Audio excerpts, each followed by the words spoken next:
This is Charlotte Talks. I'm Mike Collins. On the local news roundup, the wait is over. Scooter regulations are here, though changes may soon follow. Proposals on how to use the $50 million in bonds for affordable housing quickly use up the money, but now the corporate community is pledging an additional $70 million. More turmoil at UNC Chapel Hill. Chancellor Carol Folt is out, but then so is the pedestal for Silent Sam. Charlotte hosts a 10th anniversary celebration of life for the 155 passengers and crew of US Airways Flight 1549, which crash-landed safely in the Hudson River in 2009. And the investigation into North Carolina's 9th Congressional District continues.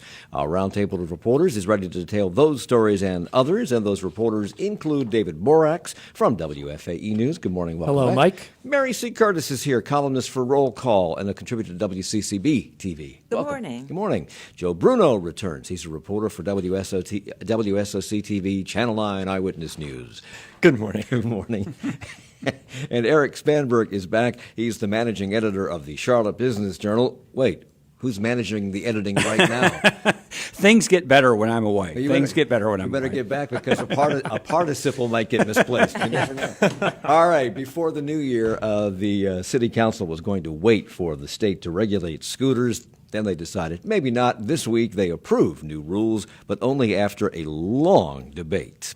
We got to move on. I mean, we've got so many other topics that are literally dumpster fires right now, and we're just spending so much time not doing anything on this. That's City Councilman Tariq Bakari expressing a little frustration. Yes, dumpster fires. It's subtle. At a suggestion to put off a final decision. Well, discussion continued, and eventually the council decided on some rules for scooters. Tell us what they are. Tell us what we've won, David. Yeah, tell us what we've won. So they're pretty basic. There's not a whole lot here, but they do limit the scooter speeds to 15 miles an hour, which is about what they go right now. But the question there is whether new technology might make them go faster in the future, and what happens when you're on a road where the speed limit is higher. Another thing that's really important about this is complaints about scooters downtown. They've limited the area downtown where you can ride scooters on the sidewalk. For the main area of downtown, you got to ride it on the road. And I actually just saw a couple people out here this morning riding it on the road. So I think that's another important piece here. There's also stuff in what they passed the other night that would allow the city to charge a fee for the scooters. Charlotte's the only city that has scooters in North Carolina right now that doesn't charge a fee, and it could be anywhere from $5 or $10 per scooter to $300 is what they're charging in Raleigh. So. Isn't it also one person per scooter? One person per scooter. That's something that doesn't sit well with at least one of the city council members, who I've seen riding with two on there, and I'm not going to name that person. Oh, Got to be interesting. Got to be Braxton. Oh, one of the interesting things was what is not included in this law, because they were talking about some other changes, but they didn't end up including them when they passed them. One is requiring scooters to be on streets that are 35 miles per hour or below. They did not include that. There were some concerns about maybe if that would penalize cyclists in the future, but I know a lot of city council members were not happy that staff took that provision out. And the other one is they were going to require scooters to be scattered in low-income neighborhoods.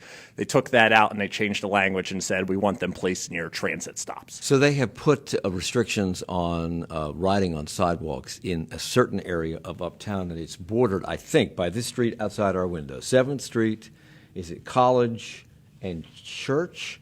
And then Stonewall, is that the area? That sounds right. And of course, I hope everyone made note of the egregious violation the next day. Julie Eiselt, who is the co-chair of the Transportation Committee, I think it was Tariq Bakari took the picture. Andrew Dunn from Longleaf Politics ascertained that she was in fact violating the sidewalk policy. So, and I think she has owned up to that. So, Citizens arrest. We have to be very careful. We have a new scooter policy. Yes, someone is always watching. That's right. Yeah. So on your Twitter feed, Joe, you had a question from someone asking if any of these streets have bike lanes. These streets that are where you have to ride in the street have bike lanes, do they? I don't believe they do. I believe that you'll have to be out in the street with these scooters, which of course poses a safety risk right there. But I know that the city council is trying to get bike lanes through different parts of Uptown. But I believe this section, I don't think you're believe right, they Joe. Yeah. have them. Yeah. Right. I think to me, and I ride scooters occasionally, it's a bit of a disincentive to ride them in the close-in downtown part. You get off the train here and maybe just walk a block and get a scooter and ride it where you're going. Now, do you ride alone, or do you typically double up on your scooter? 'Cause My we- family is with me usually. Oh, very good, very good. Yeah. Mike, I wanted to mention, there is this option, I guess David mentioned it, to charge fees, and it's, I think, between $50 and $300 in other North Carolina cities. But there was debate the week before about the city was intending or looking at using a third-party company to help with imposing the fees. Luana Mayfield was very vocal about asking for more information in terms of why are we looking at doing this, and it just seems to be very muddled, let's say that, in terms of how the dynamic pricing and how the fee will be imposed. So that's something to keep an eye on. So much about this is all about how will it work. I mean, this is still so new, that, it's still evolving, and the cities are talking to one another about what are you doing, and trying to figure out what the best practices And are. the city of Columbia decided to outlaw them. They're not going to welcome them. They put a 1-year moratorium on allowing Didn't these. Councilmember Braxton Winston say that the speed restriction was actually more dangerous? Yes. Yeah, I think so did. There was another council member who believes that to be true as well. So let's go back to we talked about this in the past, but just for people who weren't listening, what provoked the need for these regulations? I know there are 100,000 riders of scooters in the last year, and they're I don't Actually, know how per month, 100,000 rides. and they're like what 300 or 400. I've forgotten. There are 900 there are 900 scooters now. But have they caused a problem? Have there been accidents with riders, with pedestrians, with cars? Yes. So I remember, I think it was Tarek Bakari had the sort of citizens video of someone who was hit while riding a scooter uptown. The person survived, but they were injured. And there have been all these anecdotal stories about people being, sort of near misses on sidewalks and things like that. And I think if you just use basic logic, when you put people on scooters without helmets in the middle of traffic with cars, I mean, it just doesn't seem like a great idea. It seems like they need to at least try and figure out some standards, although, of course, they're still going to be on streets with And cars. there have been plenty of stories. I did one here in Charlotte, but in other cities as well, about the rising number of injuries from these. I mean, you go to talk to ER docs, and they tell you that this is definitely an increase, and it's definitely due to scooters. And when you put scooters on a street where there is no bike lane and people open their car doors as you're zipping down the street at 15 miles an hour, that's a recipe for problems. Mayor Pro Tem Julie Isold says that Charlotte is helping chart new ground nationally with our regulations. How so? I think that was a reference just to the fact that they are establishing just having the rules. regulations is charting new ground. I mean, as I say, the cities are all talking to each other. Several people said during the meeting this week that they expect these will be revisited. And also, Charlotte City Council really is embracing the scooters. These regulations are not that they're not that bad for the companies. The companies aren't angry that Charlotte City Council passed these. So I think Charlotte City Council really wants to show other cities that you can embrace these things, and they will be beneficial. And as you just said, David, not everybody on council is in favor of this. Braxton Winston has never been in favor of these regulations, and he's had reservations on Monday night, warning that they could soon be outdated as technology of scooters improves. Let's say that there is a product that can go 25 miles per hour and be safer in a street right of way. And we're going to have to go back and redo the ordinance because we have regulated it out of legality. Likely to happen?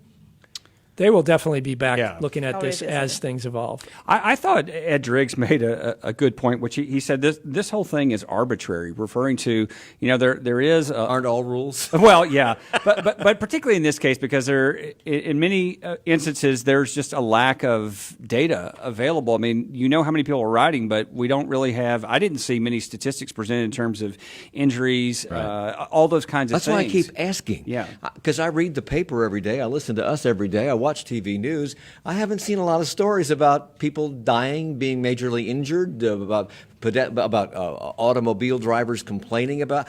I hear more complaints about bicycles. Well, than I one do thing about that, scooters.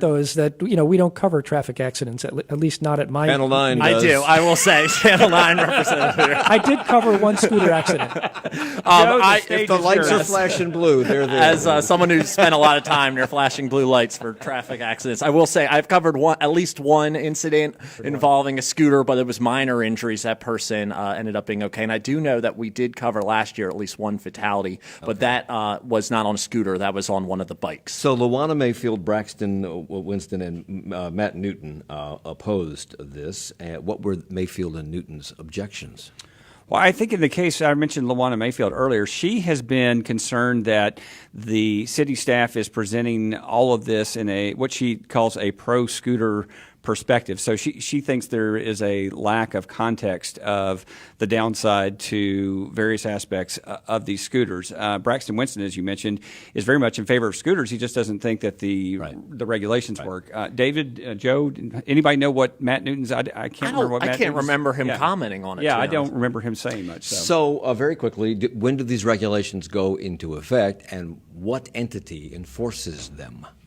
Police? The new 500-man scooter squad. No, I'm kidding. I think they're in effect immediately, Yes. and it'll be up to police to enforce them. There was some discussion about whether you could use the apps that these things are controlled by to figure out if somebody went off the sidewalk in the wrong area or whether they were exceeding the speed limit somehow. And that technology is either not here yet. Oh, you or can do that with a it's- cell phone. You can check their cell phone account. It's true, but that is a Big Brother level of regulation of these that nobody seems willing to go to. Okay, I'm going to make a note that talking about scooters is more fun than talking about HB2. Put a quarter in the bucket. In November, voters said yes to $50 million in bonds to increase the supply of affordable housing in the city, and the city quickly received proposals for 620 affordable housing units that would eat up the entire $50 million, along with some other projects already in the pipeline. So, is it a foregone conclusion that most of the proposed projects that we eat up that money will be approved and funded before we talk about additional funding? No. So the city has committed to $9.5 million so far. And you're right. They did hear that the request would exceed the $50 million in bonds, which, of course, was a tripling of what is traditionally done. But the whole premise of this new approach to affordable housing is to not only match the $50 million of public money with $50 million of private money, but it's to spend it in new ways and try to leverage it to get more out of it than they traditionally have. So, for example, the $50 million of private money is expected to generate around 2,100 affordable housing units. And at the upcoming city council retreat, they're going to talk about how far they think they can make the money go, spending it in different ways than they have traditionally. So I think the discussion the other night was Pamela Weidman, the city housing director, was walking the council through, here's what we have in the pipeline right now. It's already going to exceed the $50 million. I think that was part of her argument for why she really wants to work on a partnership with the private sector here. And the answers to questions about how that would work were very slim the other night. Well, the private sector stepped forward the very next day. Shortly after the Monday night discussion, 3 major financial institutions pledged $70 million more. Was that anticipated? I know it's been asked for. We've but been waiting for that. They knew it was coming? They had been waiting to make that announcement. They thought it was going to be made at the end of last year, and they already had $10 million committed earlier in 2018. So the mayor basically demanded that the private sector match the $50 million to support putting this on the ballot. So that's where that piece is coming from.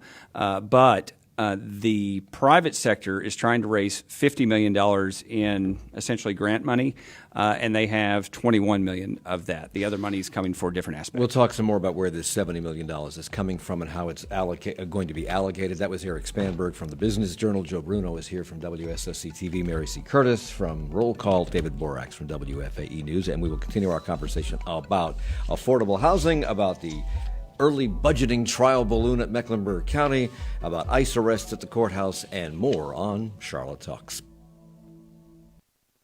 Support for Charlotte Talks comes from WFAE members and doctors making house calls. 105 primary care and specialty clinicians helping complex patients avoid unnecessary ER visits and hospitalizations. Positions available throughout North Carolina. Info at doctorsmakinghousecalls.com.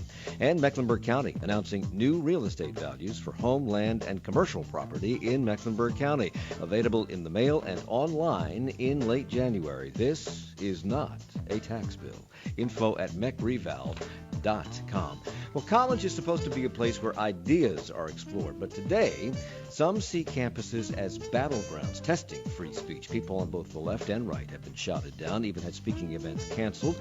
North Carolina lawmakers in recent years responded to this trend by requiring the UNC system to adopt policies preserving campus free speech. Are colleges becoming a new front in the culture wars? We'll talk about that on this program Monday at 9.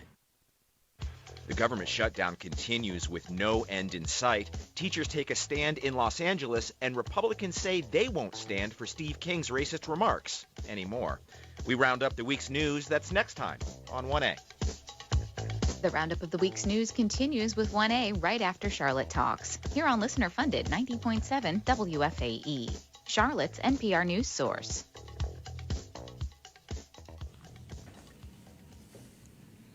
It's Charlotte Talks on listener-funded 90.7 WFAE and 90.3 WFHE. It's the local news roundup. I'm Mike Collins with Mary C. Curtis, Joe Bruno, Eric Spamberg, and David Borax, all gathered around our little table here at Spirit Square. So the $70 million came forward from three major financial institutions on Tuesday. I believe they made this a public announcement. Bank of America, Ally Financial, and Barings.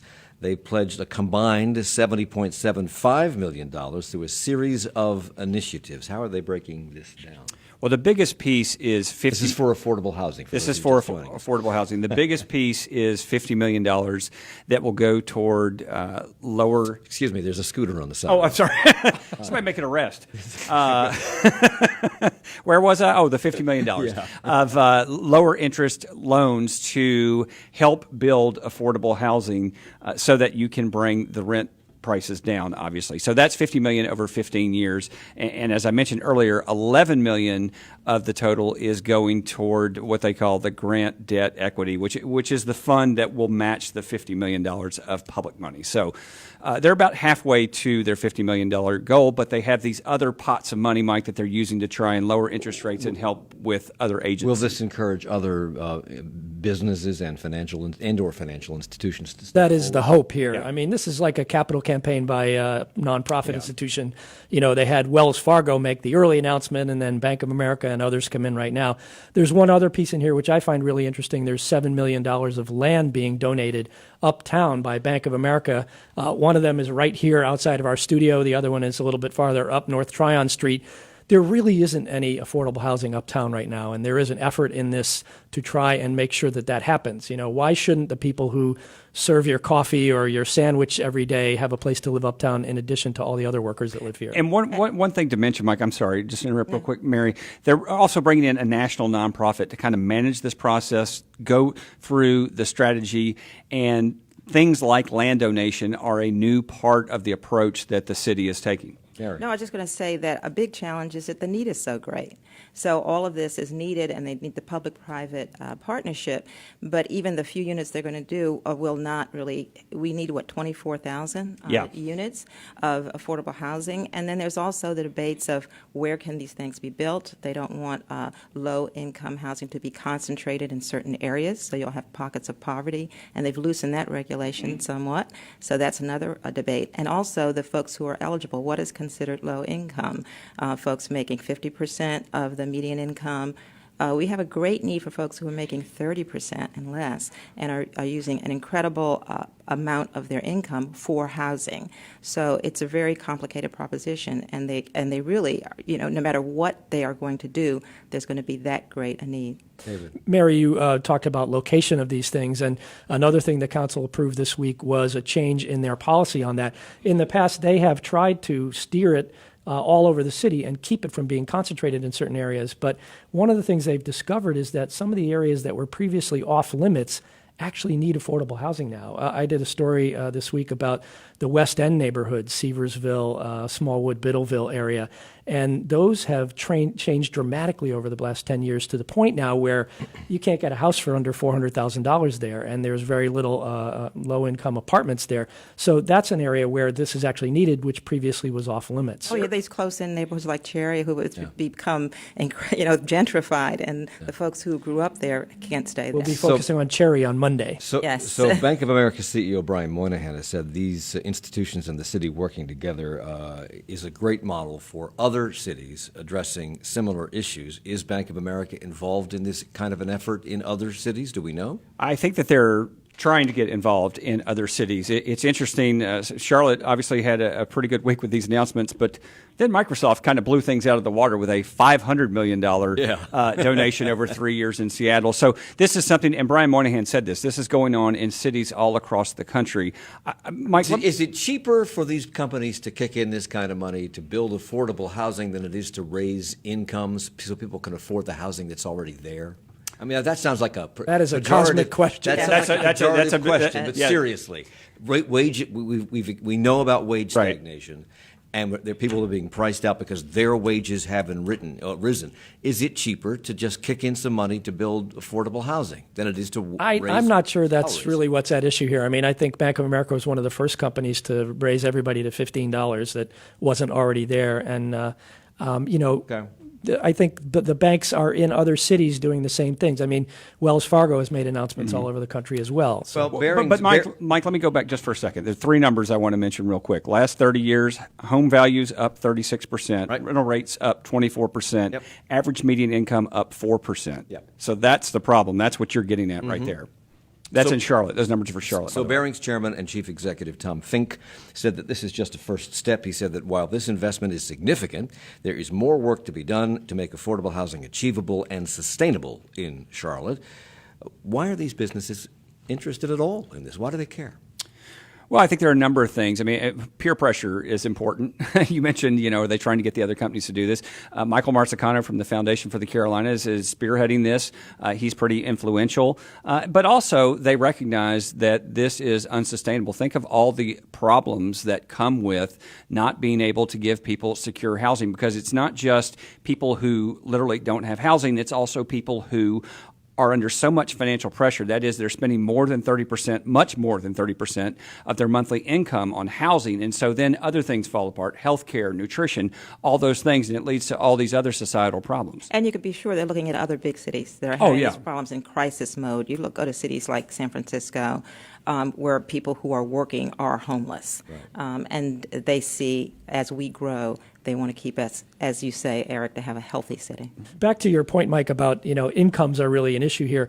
I think, Eric, you mentioned LISC, the Local Initiative Support Corporation, the nonprofit that's been brought into Charlotte to try and help out with this effort. And they're actually bringing another $25 million in at the same time here.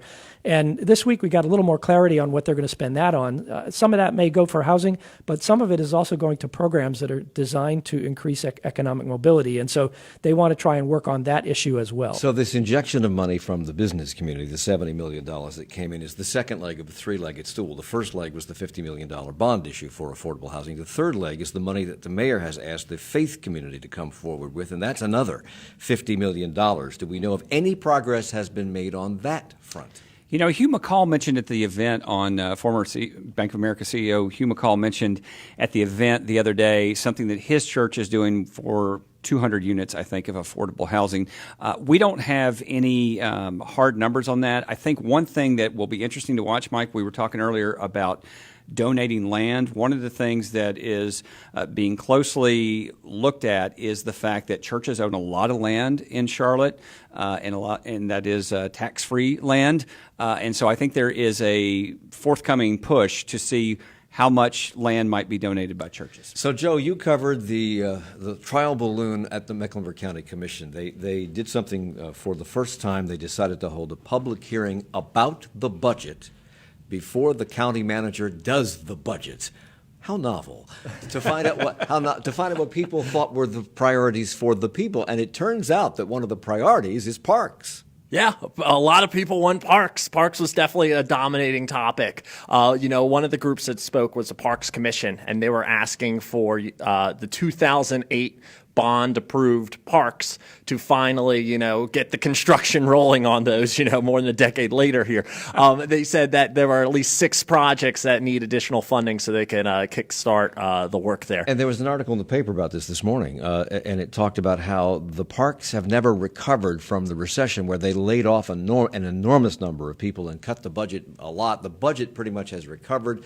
Staffing is up, but not to the levels that it was prior to the Great Recession, and we have recovered from the Great Recession. Bank of America just had its highest profits ever.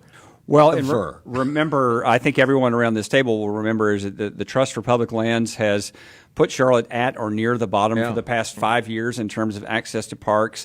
And all of this happens with the backdrop of not only what you covered, Joe, but then you had the Monday night meeting where the Cross Charlotte Trail, which would fall into the category of Parks and Rec, is about $77 million in the hole for a project that was supposed to cost $38 million. Oops. So what other priorities emerged from that meeting? The dueling topic was education with parks, and a lot of teachers came and spoke and asked for Mecklenburg County commissioners to really make education their issue, to be bold on the issue, boost the teacher supplement, and make Mecklenburg County the county where teachers in North Carolina went to work. Okay. Immigration and Customs Enforcement agents arrested 2 individuals this week at Mecklenburg County Courthouse on Wednesday. It marks the second time this year that ICE agents have made arrests there. Is this happening because our new sheriff, Gary McFadden, has ended the 287G program, and the response to that was an ICE guy in Atlanta saying, well, we're going to have to crack down in Charlotte then. Is this what's happening? There was no direct comment on this latest couple of arrests here, but we have to assume that they're looking to make these arrests in any way that they can. They have made arrests at the courthouse before, and it's always a big deal when you have people coming in literally at the entrance to the courtroom and putting people in handcuffs. They're there obeying the law because they've been asked to appear, right? That's right. And ICE knows that they've been asked to appear, so they nab them? Is that how it works? That's right, and apparently there was a struggle this time as well. So, Before I come to you, Mary, it was the struggle precipitated by the fact that the 2 ICE agents making the arrest allegedly were dressed in a sweatshirt and a hoodie with no badge, no identification, and they didn't identify other themselves. officials in the courtroom asked, "Who are you guys?" The guy resisted. He wasn't sure what was going on. Well, yeah, wouldn't you? Absolutely. Okay, Mary. Well, no, I'm just saying that ICE agents traditionally, even though they can, they basically say that they don't go to courthouses, churches, schools, or clearly hospitals. They do. No, but that's sort of because, of course, folks bring their kids to schools, churches, right. And of course, with the courthouses, the police are saying, listen, people will be afraid to report a crime, to be a witness, to show up in court, and that will ultimately make things less safe in a community. So that's the argument. Joe. Going back to what you said, Mike, 287G, when that program was eliminated, ICE came out and said, listen, since we don't have this tool anymore, we are going to go out into your community, and we can't promise that we won't find other people who we might be looking Well, maybe somebody on this table can explain this to me, because when I had Gary McFadden on talking about the end of 287G and why he ended it, he made it sound as though really nothing has changed. ICE can still figure out who's in the jail and what their immigration status is. They're just not reporting it directly to ICE. The information is still there and still available. So really, what has changed? A phone call? We got a guy? Come get him? I think that's what's changed. I mean, I heard that program, and he said they can still come in here and get people if they want, but it's not as easy as having it kind of handed to you on a tray. Okay. Over the holidays, Sheriff McFadden also temporarily reinstituted in-person visitation to the jail. His predecessor had limited those visits to video-only visits. Now these in-person visits have been permanently restored. When did that start?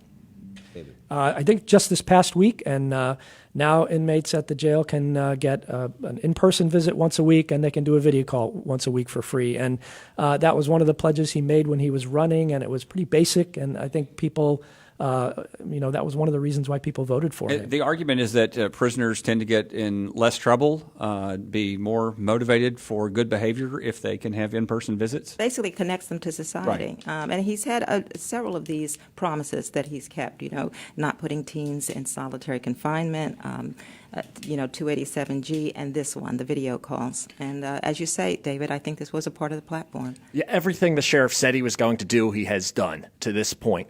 But I remember talking to the old sheriff, Sheriff Carmichael, about this proposal to bring back in-person visits. And I think this is what astonished him the most, was that this would be on the table because he was concerned about his deputy's safety. Yeah.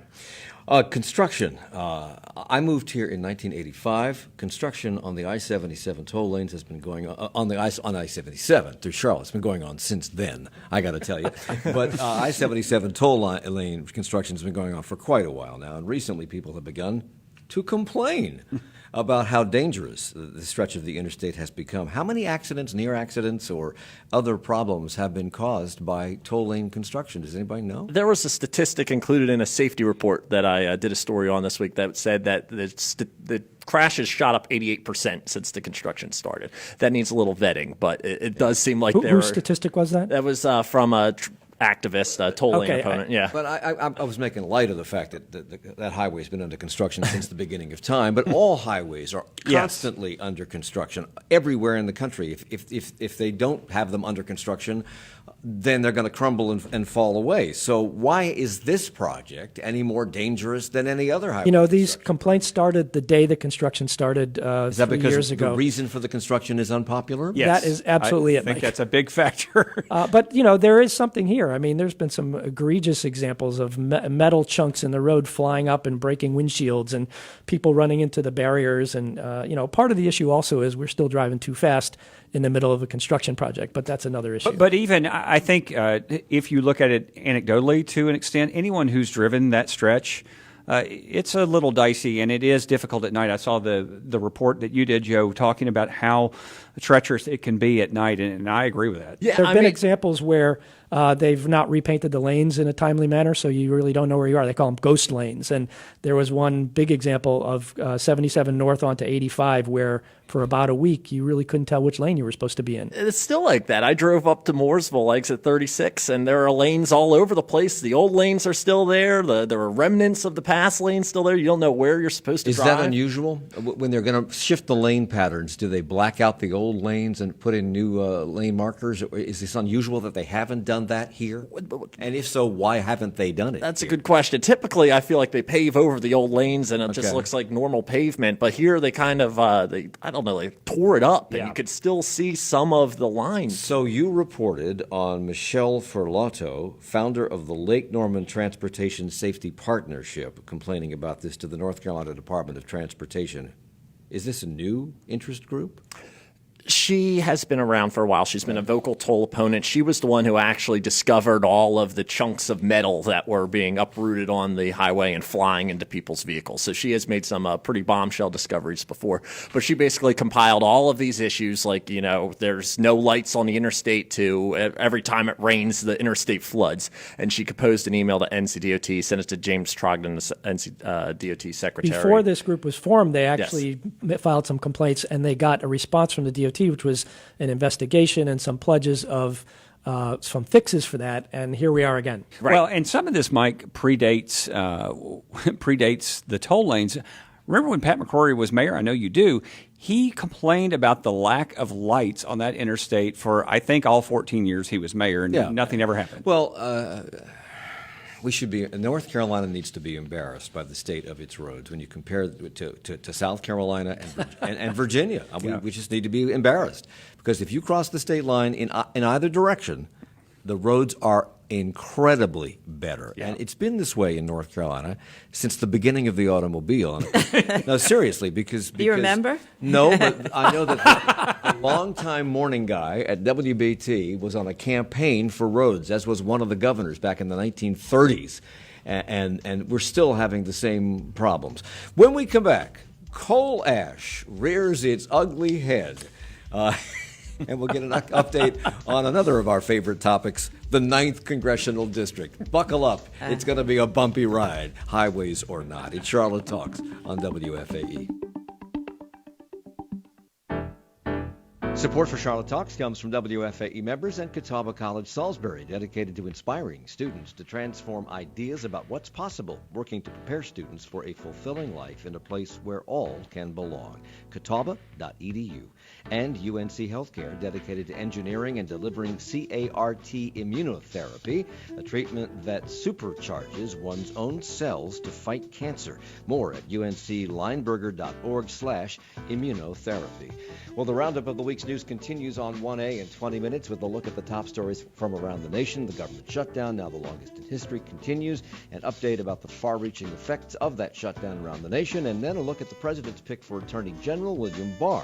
Those and other stories with Joshua Johnson and his panel of reporters coming up in 20 minutes at 10 o'clock. We will continue with the local news roundup on Charlotte Talks in 32 seconds. As the Republican nominee for president, Donald Trump made a bold claim about a broken system of government in Washington. I alone can fix it. I'm Mary Louise Kelly. 2 years into his presidency, we assess that claim in the midst of a government shutdown. This afternoon on All Things Considered from NPR News. All Things Considered from 4 to 6:30 on 90.7 WFAE, Charlotte's NPR News source. It's Charlotte Talks Local News Roundup on WFAE and WFHE. I'm Mike Collins. David Borax is here from WFAE News. Eric Spanberg is managing editor of the Charlotte Business Journal. Joe Bruno reports for Channel 9 Eyewitness News. And Mary C. Curtis is here from Roll Call and WCCB TV. Last night, in Catawba County, there was supposed to be a little gathering where state officials and others were going to lay out tables, and on those tables were charts and information about coal ash at Duke power plants around the area, and people were going to come in and they'd be able to go to these tables and read the information and ask questions, and you were there, David, and you were about to leave when all hell broke loose. So this was a good idea, and they did this in Greensboro a couple of weeks ago, and 150 people came, and they walked around and got information, asked questions of the DEQ officials that were there. There were so many people at this meeting last night. There were at least 500 in the gym, and I was told that more people were outside and were not allowed in because of the capacity of the room. And they basically demanded that there be statements at the microphone and that they get a chance to speak. It was not billed as a public hearing. There's one that's coming later for that. But what ended up happening was they, first of all, they did a little show of hands in the room about which one of the proposals for closing these coal ash pits at the Marshall Steam Station did people support. And everybody in the room, with exception of one guy that I saw, raised their hands when they said, dig this stuff up and move it somewhere else. Yeah. One person raised his hand when they said, what about if we did partly that way and partly leave it where it is with new covers over it? And nobody was in favor of the idea that Duke supports, which is to leave it where it is and just put new waterproof covers over the top of it. And so that was the first chance for people to give their opinions about it. And then for about an hour, they went back and forth with microphones, talking, people making statements and asking pointed questions about why they have to do it this other way. And it got off on a little bit of a tangent. Some people may be familiar that there's been some cases of thyroid cancer in southern Iredell County. And although there is no officially supported idea that there's a link between the two of these, many people there are concerned about that, and they were asking questions about it. So basically, folks hijacked this quiet meeting and turned it into a public hearing. Well, to the credit of people from the Department of Environmental Quality, they didn't fight it. They went ahead and held a meeting, essentially, and took the heat and took questions. They did, and there were some couple of state legislators there who it could have gone the wrong way for them. But once the topic got onto the thyroid cancer scare, they spent a lot of time explaining that as well. And they did invite people to talk to them. I mean, one of the issues here is that the law could be changed. It could be required under the law that Duke dig all of these things up. But that's not what the law says right now, and it's not clear if there's support in the legislature. We've been talking about this for years, and one of the key that emerged from this is that most people want this coal ash removed, and we've talked about this and how if you start doing that, it's a continuous stream of dump trucks for 30 years, every day, 24/7. Is that what they want? People are saying that they would like to have that. They'd rather have that than have that stuff stay where it is. And Duke also says it's going to cost $1 billion There's a lot of work here. And we're just talking right now about the one plant that was at issue last night, the Marshall plant on Lake Norman. Yeah. But of course, it's all over the state. Are they afraid that this will set a precedent if they have to do it that way here? They'll have to do Duke it that has way 14 current and former coal plants around the state. 8 of them are already required to be dug up, and that's by legislation or court orders. Okay. 6 of the other 6 plants are what's being decided right now, and Duke would like to leave it where it is at those plants. In some cases, it's going to be recycled on site, but anyway, the decision will be made in April about what happens with those other 6. So there is still no resolution in the struggle over who will represent the 9th Congressional District in Congress. Breaking. A Superior Court judge has set a hearing for January 22nd in a lawsuit filed by the Republican candidate Mark Harris, who leads Democrat Dan McCready by about 905 votes. Harris is asking the State Board of Elections to certify the results and declare him the winner. Is he being supported in that effort by the state Republican Party?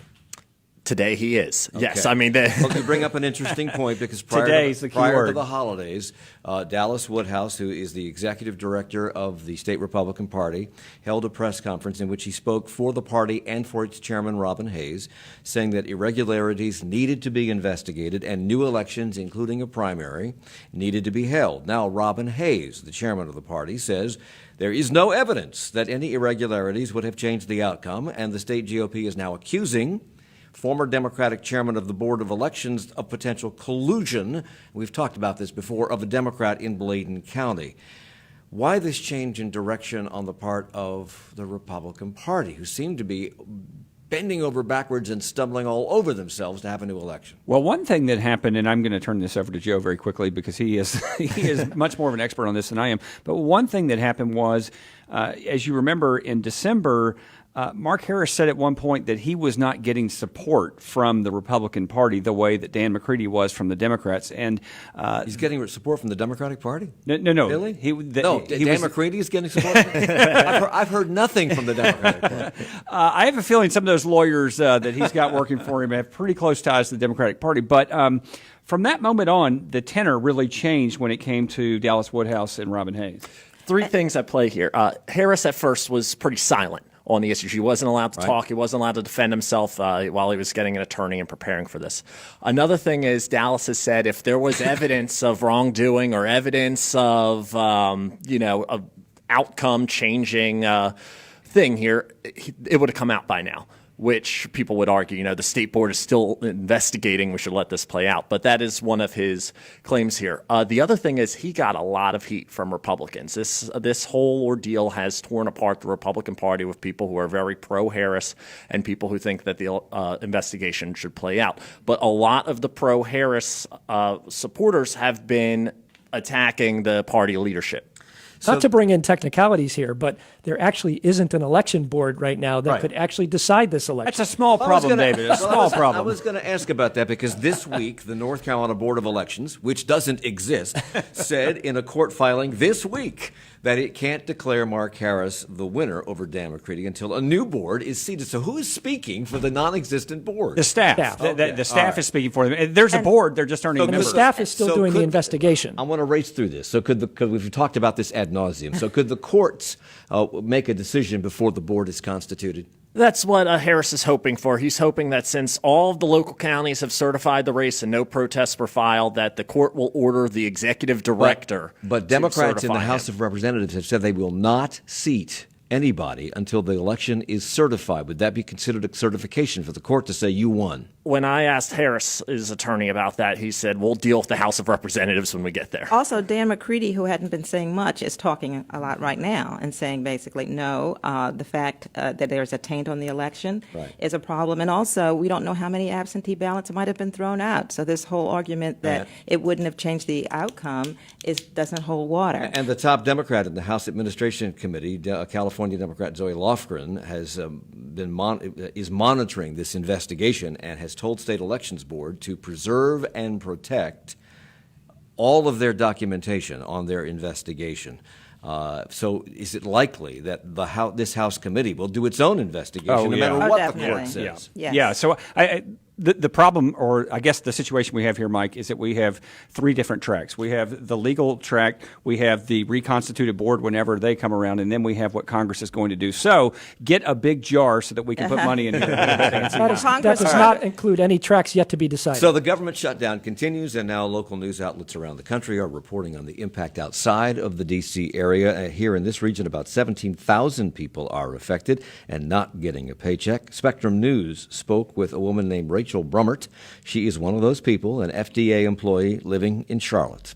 We don't know where the food is going to come from. We don't know where the mortgage is going to come from. You know, my husband now donates plasma so that he can make money off of that. Wow. Evidently, 4,700 federal workers locally filed for unemployment. And when you file for unemployment, this happened in the last week of December, you're required to look for work. So have hiring managers around the city been seeing an uptick in people coming to them asking for a job? I think I saw mentioned somewhere that temp agencies were hearing a lot more from federal workers. So I think the obvious answer is yes. I couldn't give you numbers on that, but clearly people are hurting and they've got to find something to do in the meantime. And collecting unemployment is, it's actually, there's lots of technicalities there. And I read something this morning that said that one of the problems is the unemployment folks will call your boss and find out if you are in fact not on the job. The problem is the bosses are furloughed too, so they can't get information there. So this is day 28 of the shutdown, and people are complaining about trying to make decisions about paying their cars and paying their mortgages, paying for their medicine, daycare, et cetera, although I'm sure the need for daycare is limited because you're home. But when does the real pain begin, Mary, for most of these people? When they start being threatened by their mortgage company or their car loan company? Well, we've seen some companies step up and give a little aid to it. But yeah, you can't just pay for child care and these things with a promise. And I keep seeing these stories on network news from local news about how it's affecting communities around the country. How has Charlotte been impacted, the actual city of Charlotte? At all? Do we know? Well, we see in all of these cities that it's not just the people who are out of work, but the ancillary businesses, the restaurants that serve them, all of these other businesses, the people that do their hair and these things. So all of these businesses it's a trickle-down effect. And I think the shutdown has shown people what government does and the fact that it's not just concentrated in Washington, but it's all around the country. So is it ironic in any way? I already know the answer to this question, but I'm going to ask it anyway to make a point. That's a good lawyer. He already knows the answer. Is it ironic in any way that this is all going on because of the president's desire for $5 billion for a wall that Mexico was going to pay for, and the Democratic House refusing to even consider giving any money to the president for this wall unless he opens the government? Meanwhile, one of the results of the shutdown is that Charlotte's immigration court is shut down, and they already had a 14-month backlog of cases. Any irony there? I'm just checking. Okay. I think the answer he wants is yes. And not just the immigration court here, but on the border. And in immigration courts around the country, in fact. So let's go back 10 years ago this Tuesday, January 15th, 2009. Cactus 1539 hit birds, so you've lost thrust on both engines, returning back towards LaGuardia. Cactus 1529, we can get it for you. Do you want to try to land 1013? We're unable. We may end up in the Hudson. Both Captain Sully Sellenberger and the air traffic controller got the flight number wrong. So serious was this moment, especially when Sully told everyone listening that the plane was going to land on the Hudson River. Chilling words, even to professionals like air traffic controller Patrick Harton. I know that because he told me. He and almost all of the 155 passengers and crew of US Airways Flight 1549 and many first responders, the former governor of New York, David Patterson, and family members were here in Charlotte this week to celebrate 10 years of life since that day. They were celebrating here because, as you all recall, the plane's final destination was Charlotte, and many, I think almost half of the passengers were from Charlotte. They didn't make it here that day because the flight encountered a flock of birds on takeoff, knocking out both of the engines. And I had the pleasure of hosting a panel discussion this week at the Convention Center with Captain Sellenberger, the First Officer Jeff Skiles, three of the flight attendants, passengers, and others, who then headed over to the Aviation Museum, where that airplane is kept, to have a toast to life at 3:31 p.m., the exact moment when the plane hit the water. That moment, I didn't know this until this event, Governor Patterson got up to speak, and it was he who dubbed it the miracle on the Hudson. But everybody in aviation, including Sully, says that is an incorrect way to describe the moment because pilots don't talk that way. They call it a mission completed. And Sully told the crowd gathered there that he didn't deserve all the credit. We were standing on the shoulders of everybody else who's done this, and there are hundreds of thousands of people who over 4 or 5 decades have made this system in which we operate so resilient, so robust, that we were able to do these things. And so there are a lot of people out there who have that same dedication, who feel that same obligation that we felt to do whatever it takes to save every life. At every opportunity that afternoon, he deflected credit to others, and they had a lot of great stories to tell about what has happened as a result of being able to live these extra 10 years. The airplane is in the museum, but the museum has to move by the summer. That's right. They've known for a few years that they were going to get kicked out of the, it's an old Wachovia corporate jet hangar at the airport, and they moved there when they got the plane because they needed a bigger space. But the FAA has guidelines that say, if there's corporate hangar space at the airport, it has to be available for basically companies that are operating aircraft. And the museum has aircraft, but they're not flying regularly. So they've been talking behind the scenes here for a while now about relocating the museum. Last year, they came out with a new facilities plan that envisions this international quality aviation museum here in Charlotte. It's going to be another place. People are hoping it'll be on the airport site. Maybe it'll be near it. They're going to have to raise tens of millions of dollars. I talked to Stephen Saucier this week, who's the president of the museum, and there's a big campaign to come. Okay. Well, talking about this, I'm sure, in the very near future, because that plane is a major exhibit for the country, not just for us. Carolina Panthers owner David Tepper talked to reporters this week about plans in the works about the two Carolinas aspect of the team. What did we learn from Mr. Tepper? We learned that he definitely is interested in a new team practice and training headquarters. He didn't give us a lot of clues as to where that's going to be. Said they're continuing work. He did make it pretty clear that they will not be continuing training camp in Spartanburg after this year. And the other thing that I don't know if we learned it, but we confirmed it, is nobody's really sure what's going on with Cam Newton's shoulder. So he said that he would be happy to let Cam sit out the entire season if he thought he could come back the season after. Right. The Colts did that with Andrew Luck, and he came back and put him in the playoffs. So. And then he said several times, I'm not a doctor, so it was kind of like a Holiday Inn Express commercial. But and he talked about finding a new quarterback. Do we need to find a new quarterback? The two backups seem to be pretty good in those last games. Yeah, there's a difference between